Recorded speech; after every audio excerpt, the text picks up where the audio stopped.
Hey guys, it's Goosebumps Completionist, and today I'm bringing you a book review from the HorrorLand book series, and it's book number 16, Weirdo Halloween. Now, Weirdo Halloween was the only special edition in the HorrorLand series. It came out in Arc 2, which ran from books 13 through 19 of the series, and I had this on my reading list a couple years back when I was doing my Halloween marathon, but in order to kind of save some of these for later, I decided to put it off. And I decided to kind of revisit the Halloween books and wrap them up here so I can do a ranking and all of that for that. And coming into this book, I knew that it was over 200 pages. I knew some divisive thoughts about this. This was a first-time read for me. And I'll say, after reading this book, I probably will never reread this book again. This opened a lot of old scars from a past read I did very early on in my channel called Trick or Trap, which was from the Most Wanted series. And after reading this book, I'll say that this book just confirms how much I hate Trick or Trap. So when I do my Halloween ranking, you're going to see a drastic change in score from that book, from my initial review, and from my Most Wanted book review. Or ranking, I should say. So, stay tuned for that. Weirdo Halloween has to be one of the worst reading experiences I've ever come across in Goosebumps. It took me almost a full week to read this book. I had to take mental breaks. It was rough. That being said, though, is it the worst Goosebumps book ever? No. There are surprisingly a lot of good things I can praise about it, amidst all the problems I have with it. And that's just me being fair and transparent with you all. But would I go out of my way to recommend this book to anybody? Not really. Even if you're a fan of the Halloween books and Goosebumps, even if you're a fan of the Alien stories, this is legit going to be divisive for pretty much every one of you. I can see some of you probably full-on loving this one. Some of you might full-on hate it. Very few of you might be in the middle. This is one of those polarizing books that I'm surprised I'm as in the middle as I am about it. Yeah, I wouldn't recommend this one, but if maybe if you are looking for an Alien book or a Halloween book and you haven't read this one and you've read everything else, this might itch a scratch. It depends on what you're looking for, but I'll leave it at that. So now, let's get into the plot overview without giving too much away. So HorrorLand Arc 2 usually kicks off these stories. At this point of this book review, I've only read Head You Lose, and I've only read Slappy New Year. And normally it kicks off the main character of the main story that you're going to get inside of Horrorland, and they end up doing some shenanigans inside the park that ends up winding them up with Jonathan Chiller at Chiller's curiosity shop of sorts, where they take home an item, and that item will facilitate the story. In this book, it's no different. You get to meet two characters, Meg, who's the main character, and Chris, who's her brother. And when I first read that, it immediately made me think of Family Guy, because Meg and Chris are the siblings in that show. And I don't know if Stein was on something when he was writing that, but it just seems too coincidental.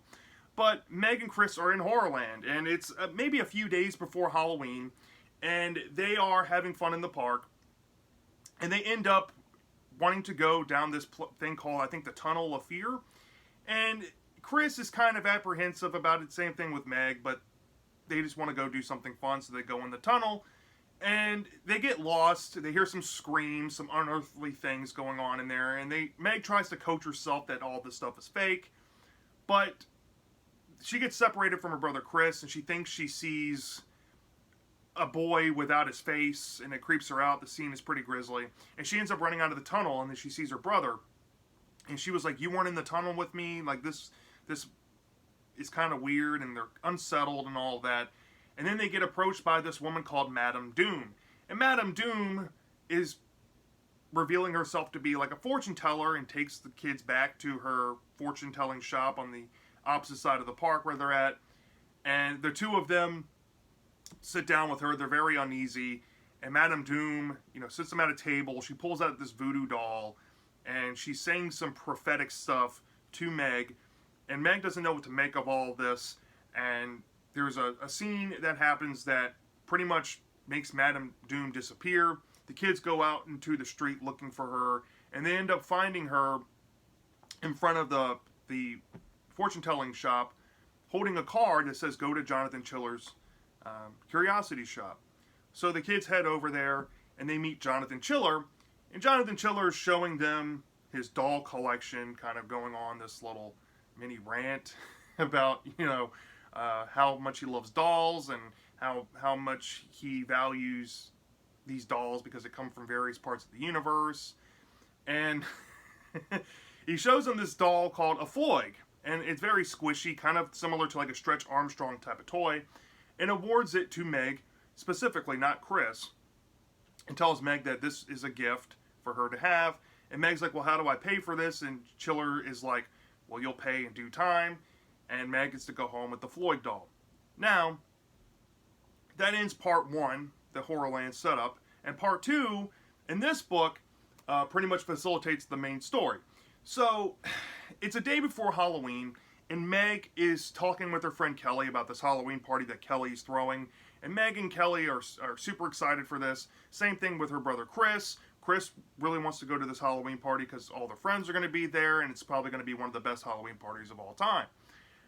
And they are getting ready to go out, and Meg is kind of playing around with her Floyd doll, and Chris notices it, and she puts it on her doll shelf, and she's mesmerized by the thing. And she was creeped out by the thing at first, but now she's kind of grown a fondness for it. Her brother Chris dresses up like a Star Trek character, and she dresses up like a vampire, and they had to go to Kelly's party. They have a babysitter that, it's kind of unnecessary to know, but the babysitter of the story is kind of like a live-in au pair, and she used to work full-time, but now it's part-time. She's kind of old, and she doesn't really care what the kids do. The parents are kind of out of the equation of the story. So the babysitter tells them to be back at a reasonable time and go enjoy the party, essentially.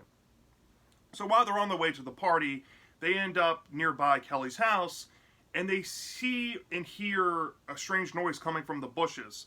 And they look inside the bush, and they see this toddler-looking thing. It looks like a costume to them. It kind of looks like what this thing is on the cover. It's orange skin, it has a diaper on, it seems to be stuck and struggling inside of the bush. So Meg and Chris do the right thing and pull this little toddler out of the bush. But once they do so, they start to study it, and the thing looks weird. They think, oh, nice costume. But the creature isn't talking, and after a while, the creature starts talking to them, and they say, okay, well, maybe we can help you find what you're looking for and whatnot. But the creature just seems a little weird. So the kids are like, all right, well, let's get going to Kelly's party. Maybe he'll find his parents or whatever the case may be. So they end up going to Kelly's house, and the creature had followed them there. This little creature thing. They don't know if it's an alien or a kid, right? And Kelly's dog comes out and has a close interaction with it, and Kelly's dog gets scared and wanders back inside. And the kids kind of follow it back like something's up with this little toddler thing, but the toddler up and disappeared. So they're up inside Kelly's basement, enjoying the party with all their friends. Everything's going smoothly. Kelly's parents have brought pizza. They're dancing some fun spooky music. Everybody's enjoying, the festivities. Until Kelly's parents end up leaving, and as soon as they leave, a weird situation starts happening when something flies through the window and breaks the window. And they go to investigate what it is, and then when they open up what it is, it smells to high heaven, and it causes everybody in the party to essentially want to start puking and leave the room immediately. And Kelly is devastated that her party was ruined by whatever this thing was, and because Meg and Chris are close with her, they stay behind and try to help her for a little bit, and then they end up going home. And when they end up going home, they find the creature again, waiting inside Meg's room. And the creature pretty much reveals himself to them as he's a weirdo. He's from this planet Weirdo. And his name is Bim. And Bim, pretty much from the get-go, from the rest of the story onward, is saying, hey, you rescued me You saved my life. I'm going to be your eternal slave forever. And Meg and Chris are like, no, no, we don't want you here. No, no, it's fine if you leave, right? And they're like trying to get rid of Bim, but Bim, he's like, my feeling's happy. You know, you know, I like being happy. You saved my life, but just don't make me unhappy. This is literally just Bim's character, and I'll say this: Bim is one of the most annoying Goosebumps characters I've ever come across. Villains, main characters, side characters, you name it. He is outright annoying, and he's like this the entire story. Okay, so they are trying to, get rid of Bim, but something happens, and Kelly and Meg is forced to pretty much, try to calm down Bim, because they realize that Bim has these weird abilities. He seems very light. When you pick him up, he's lighter than like a feather. But he has these powers where he can, make himself heavier, and he can grow himself to a larger size, and he can like grow his teeth out and start foaming yellow foam at the mouth, and he can become really violent, which plays a role later on in the story. So this intimidates the kids to be like, okay, well, we'll coup Bim, try to make him feel better. And Kelly's like trying to give him back rubs because that's what he wants, and it's very gross and descriptive on how that's done. She's like rubbing his back, and he has like sweat bubbles coming out, and his skin smells like tar. It's disgusting.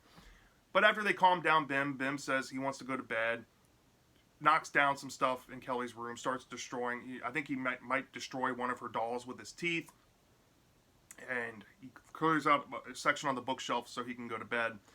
And Meg is like, I do not want to sleep in the same room as this alien. And Chris is pretty much like, you're on your own.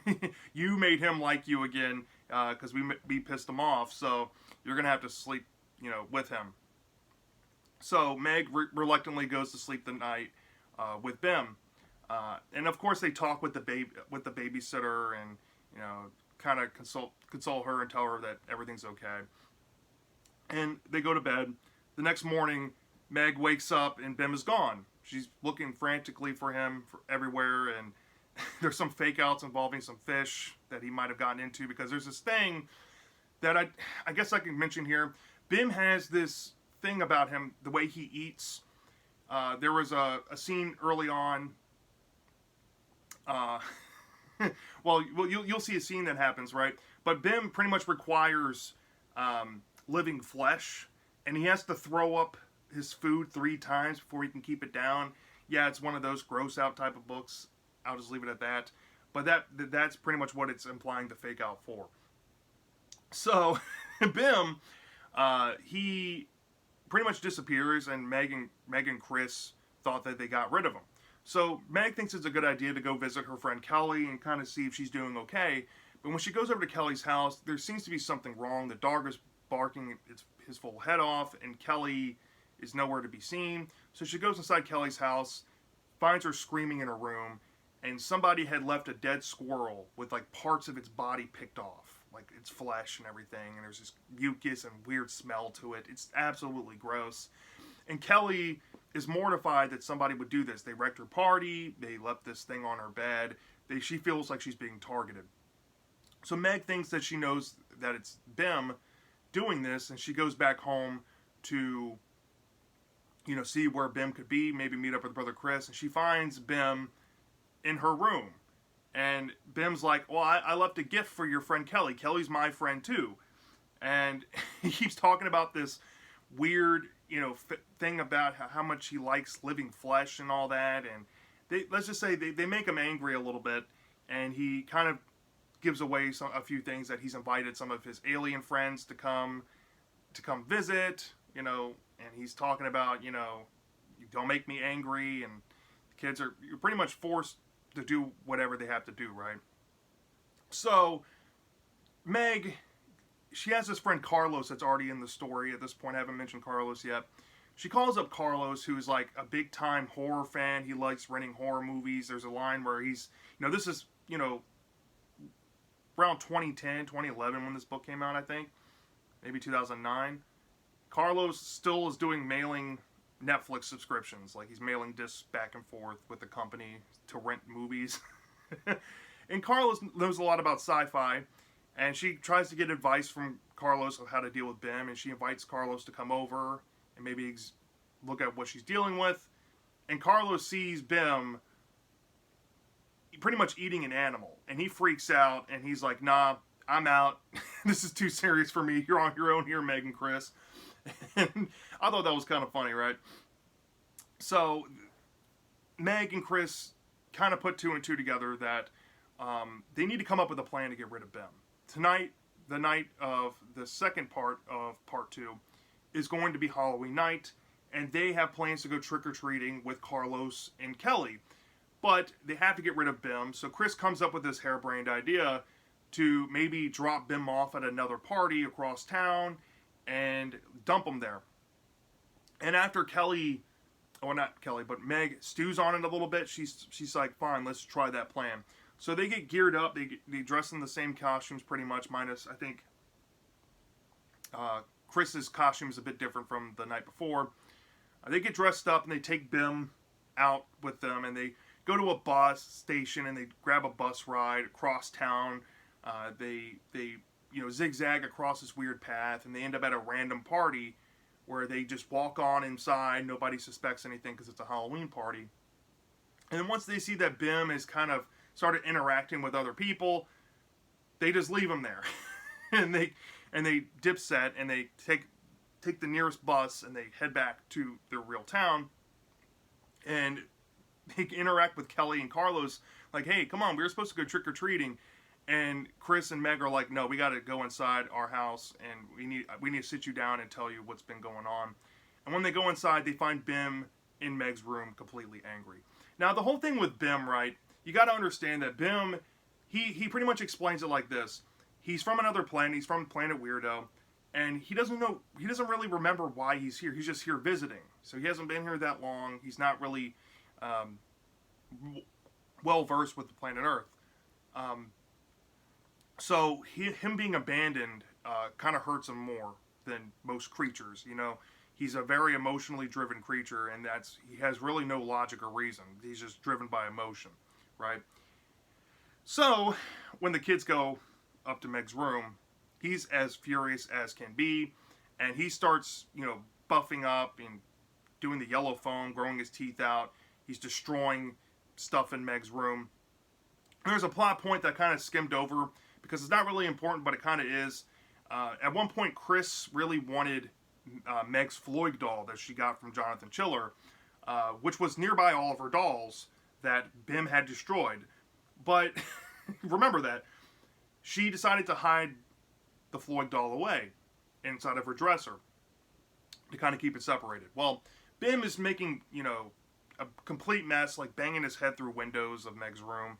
And the babysitter comes down and starts like scolding Bim, because the babysitter seems to think that Bim is one of the kid's friends because they had to like cover for him at one point when they first brought him home or he first turned up at their house. And the babysitter just loses it on him, and they see that Bim is starting to shrink and all this, and they just start giving Bim insults, which makes him shrink. And Bim is like, "Oh, Bim feels small." I'm not making this up. And he shrinks down in size and curls up in a little ball. But it's only temporary because he's like, well, since you made me feel small, it makes me even more angry. And Bim gets to pretty much Bruce Banner Incredible Hulk size and pretty much wants to kill and eat all the kids now. Because he's so angry, he's just fed up. He's going to eat them because he likes living flesh. And there is this thing throughout the story where the kids are kind of wondering, well, he eats small animals, but would he eat humans, right? Well, this kind of answers that. He wants to eat them, but they try to deter him by throwing things at him in a room. And Kelly and Carlos and Chris are all throwing things, and Meg's like, well, we've tried mostly everything. I still have this Floyd doll. Let me throw this Floyd doll at Bim. And the Floyd doll seems to be the key ingredient to this whole story. And this is where I'll go more spoiler-free here. Let's just say Bim, when he sees the Floyd doll, something happens to Bim. And Bim kind of gives this answer to maybe why he forgot his memories. Space travel could be long, and he forgot why he was coming to Earth, and he seems like he's found his answer. And he thanks the the group of kids and he bids farewell and leaves the planet. Well, remember, Bim had invited some alien friends over to the planet because for his reasons, he says good back rubs and living flesh. And these aliens come, and let's just say the kids have to avert that. And something may or may not come out of that. And that's pretty much where part 2 ends off. And then part 3, I'm going to be very, very brief about part 3. Part 3 is about 90 pages of this. But all you really need to know is that part 3 picks up from the ending of part 2, which is the main story. And Meg and Chris are, have presumably taken care of the alien problem. They go downstairs, they eat some candy because it's Halloween. They watch some movies. And Meg and Chris, bid farewell and they're ready to go to bed. But Meg ends up getting whisked back to HorrorLand by Jonathan Chiller. And Jonathan Chiller wants to play this game with Meg in HorrorLand. And he's giving her this cryptic clues like, are you you? Are you really you? And Meg pretty much has to tour HorrorLand on Halloween night with a Halloween-themed HorrorLand. And I don't really want to spoil everything about this because this is pretty much near the end of the book and how the story wraps up. But essentially, while Meg is going throughout the park, on the Halloween theme of HorrorLand, she realizes certain clues as she meets certain people or certain guides, like the horror guides. And she sees this reoccurring character in a lizard costume that might be kind of metaphorical, right, to what she needs to do.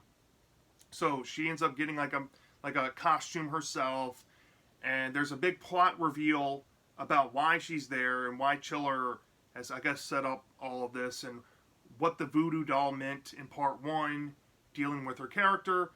It may or may not imply, let's just say, a double. And the ending pretty much involves Meg and this double going throughout HorrorLand to prove to Chiller who is really who. And let's just say Meg finds a way out of this, presumably, but the ending kind of implies that the double might still be around, right?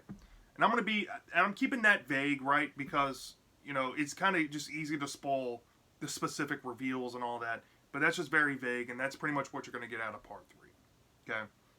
So that, in a nutshell, is Weirdo Halloween.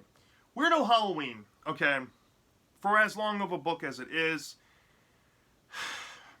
it has a lot of negatives for me. But I'm going to start off with the positives because I do think this book has some positives to it.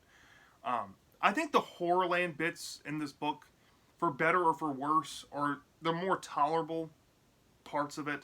Part 1 is kind of bland and just basic, but it's serviceable. There's good prouse, there's good atmosphere, there's creepy tension, good, body horror, fake out horror stuff, typical Goosebumps shenanigans. Just nothing special, right? And all it is just building up Meg and Chris to meeting Madame Doom, and that's how they get to Chiller's, curiosity shop, and that's how they acquire the Floyd doll, which sets up the whole story. But part 3, I think, has easily the best atmosphere and prowess to the whole book. And I think when it depends on what section you're in, you're going to get good quality writing from Stein. Whether you're in part 3 and you get that good prowess or atmosphere. In part 2, I'm going to kind of save some stuff for some negatives, but I think the description of body horror and that, just constant sense of paranoia and just pandemonium going on creates this, metastatic environment where everything is very in the moment, everything is very sudden, and it keeps you on your toes. So the pacing is very good. In part 2, it gets right to the point. It only takes place over the 2 days that part 2 takes place on. And the story, for the most part, is airtight. Everything set up in part 2, for the most part, makes logical and coherent sense near the end. There's setup and payoff. There's answers and reasons why things are happening. And it's very airtight for a Goosebumps book. It's probably one of those more airtight Goosebumps books out there. And I do think that, better or for worse, Bim, while he is a negative for me, there's some things he does in the story that are really graphic and violent, and he's a violent villain, and I did not expect that. That the book went certain places with this character. It gets bloody. It gets, like I said, kind of violent, kind of brutal, thought-provoking of what this character can do to these kids. He's legit a threat. He has some goofy things about him, and Stein kind of writes it kind of weird because he is an alien. You can just do whatever, but he has some legit intimidation sometimes. So that's welcomed, right? And Meg and Chris, while they're not the best characters ever, they're serviceable. They're serviceable characters. It's easy to see what situations they're in, and it's easy to kind of plug yourself into their shoes, and you can empathize with them, right? But that's about all the positives I have about this book. The negatives add up tremendously. And I feel like I need to go part by part to kind of just dissect each part, because I think that'll be the easiest way to do this. Part 1, I've already brought this up. It's just very bland and kind of weak to start the book off on. Very generic compared to something I've read like Head You Lose or Slappy New Year. They've had a way better Part 1 introduction than this was. It's 18 pages, and it feels like you kind of needed to set up the story, but I just wish it was better. Not that entertaining. Part 2, it has a lot of the sins of the book. Part 2, I think the biggest negatives throughout this entire part, right, is that it's endless pandemonium from start to finish, with Meg and Chris dealing with Bim. As soon as Bim comes in the story, it just becomes endless pandemonium. But the problem I have is that there's zero character development. You don't really know anything about Meg or Chris other than superficial things, like Chris is the goofy one and Meg is the uptight one, and they're kind of close. But that's all you know about these characters. Meg has friends named Carlos and Kelly, but you don't really know anything about their characters. I think you know more about Carlos's personality and background than you do Meg. And that's saying a lot. Carlos has more of a character than Meg. It's kind of depressing. So character development, character building, not there. The monologue of Meg. There was absolutely zero monologue to this book in this part of the story. I would say for the whole book as well. But Meg's monologue is pretty bad. That's just something that's completely missing from the story. And it's, for an airtight part 2, you can get an airtight story. But if you have no flavoring, what's the point? This is one of those big key ones that really bugged me. No monologue. I will say this. There was a complete lack of Prowse and atmosphere in part 2. For it being a Halloween-focused story, you would think that Stein would build a Halloween setting great, like he did with his Haunted Mask books, Attack of the Jack-O-Lanterns, even Headless Halloween to an extent. This is just very generic, very surface-level description. There's not even a town name where these kids live in. You don't even know what town they live in. You don't know what part of the country they live in. It's just kind of blown over, right? And the Halloween description is so generic and bland. You might have a paragraph in a chapter here or there to set up, the silver moonlight or the cold wind. You might have that sparsely. But it's just non-atmospheric. It's engaging. It's pulling you into the story like it should be, right? And I feel like it's because Stein spent so much focus on the endless pandemonium, which is also another negative I have with it. There's no time to breathe in this story. It's just constant clicking, hitting the gas, doing things. It's just complete chaos almost. And I while that can be fun and energetic to read at times, I feel like in this story, he really needed to focus in some other areas than just going pedal to the metal like that. And it really just shows for me. And that kind of, to kind of summarize that as well, I think as like another overall problem I have with part 2 is the fact that you have all of this endless pandemonium, you have this issue with monologue, you have this issue with atmosphere and Prowse, but it's exacerbated by the annoyingness of Bim and how one-dimensional this character really is.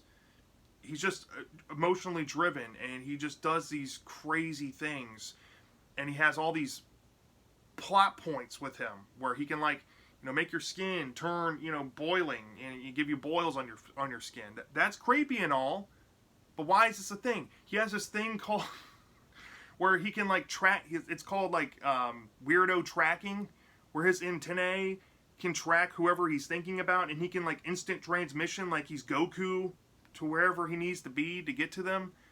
Plot convenience, and that's just with his character alone. That's putting aside how repetitive he is in his dialogue, with him saying, Bim angry, don't make Bim angry. It's annoying. Please stop it, Stein. Please stop it, Stein.